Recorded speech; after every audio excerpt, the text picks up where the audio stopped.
10,000 है जी।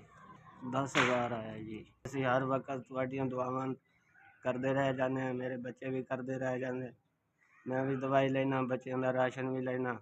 ਮੌਲਾ ਤੁਹਾਡੇ ਬੱਚਿਆਂ ਦੀ ਖੈਰ ਕਰੇ, ਅੱਲਾ ਤੁਹਾਡੇ ਮਾਂ ਰਿਜ਼ਕ 'ਚ ਬਰਕਤ ਪਾਵੇ। SVS ਵਾਲਿਆਂ ਦਾ ਸ਼ੁਕਰੀਆ ਅਦਾ ਕਰਦੇ ਹਾਂ ਜੀ, ਉਹਨਾਂ ਮੇਰੇ ਤੱਕ 10,000 ਪਹੁੰਚਾ ਦਿੱਤਾ ਜੀ। ਬਹੁਤ ਬਹੁਤ ਸ਼ੁਕਰੀਆ ਅਦਾ ਕਰਦੇ ਹਾਂ ਉਹਨਾਂ ਦਾ ਵੀ, ਉਹਨਾਂ ਦੇ ਅਮਲੇ ਦਾ ਵੀ, ਉਹਨਾਂ ਦੇ ਘਰ ਬਾਰ ਮਾਲ ਜਾਨ ਦਾ ਵੀ। SVS ਵਾਲਿਆਂ ਦੇ ਅੱਲਾ ਤਾਲਾ ਜੋ ਸਾਡੇ ਵਾਸਤੇ ਕਰਦੇ ਨੇ, ਅੱਲਾ ਤਾਲਾ ਉਹ ਉਹਨਾਂ ਦੇ ਕਬੂਲ ਕਰੇ। ਕਾਰੋਬਾਰ ਹਰ ਕੰਮ ਉਹਨਾਂ ਦਾ ਅੱਲਾ ਤਾਲਾ ਕਬੂਲ ਕਰੇ ਅਤੇ ਸਾਡੇ ਵਾਸਤੇ 10,000 ਪਹੁੰਚਾਉਂਦੇ ਨੇ ਹਰ ਮਹੀਨੇ। ਬੜਾ ਬੜਾ ਸ਼ੁਕਰੀਆ ਅਦਾ ਕਰਦੇ ਹਾਂ ਉਹਨਾਂ ਦਾ ਜੀ।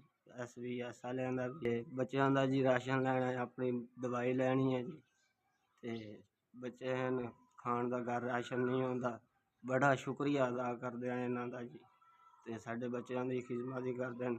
ਮੌਲਾ ਇਹਨਾਂ ਦੇ ਤੰਦਰੁਸਤੀਆਂ ਦੇਵੇ, ਇਹਨਾਂ ਦੇ ਘਰ ਬਾਰ ਮਾਲ ਜਾਨ 'ਤੇ ਰੱਬ ਰਹਿਮਤਾਂ ਫਰਮਾਏ।